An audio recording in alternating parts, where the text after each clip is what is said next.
PM Shri Urdu કન્યા શાળા જંબુસર ખાતે 11મા આંતરરાષ્ટ્રીય યોગ દિવસની ઉજવણી ખૂબ જ ઉત્સાહ અને ઉલ્લાસપૂર્વક કરવામાં આવેલ હતી,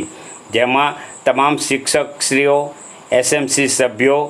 વાલીશ્રી અને વિદ્યાર્થીઓ દ્વારા સુચારુ આયોજનના ભાગરૂપે યોગના મહત્ત્વ વિશે આચાર્ય શ્રી મહેન્દ્રકુમાર કે પટેલ દ્વારા તમામ કાર્યક્રમ ઉપસ્થિત જનોને સમજ પૂરી પાડવામાં આવી હતી. કાર્યક્રમ અધ્યક્ષ સબીનાબેન અને મહિલા પ્રોફેસર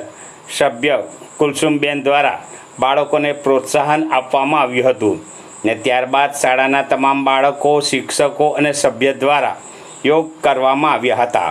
જેનું સંચાલન શ્રીમતી કલ્પનાબેન ટેલર દ્વારા કરવામાં આવ્યું હતું.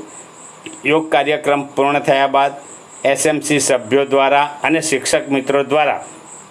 વૃક્ષારોપણ કાર્યક્રમ તેમજ શ્રમદાનનું પણ આયોજન કરવામાં આવેલ હતું, જેમાં સૌ જોડાયા હતા અને આ રીતે સમગ્ર કાર્યક્રમ ખૂબ જ આનંદ સાથે પૂર્ણ કરવામાં આવેલ હતો.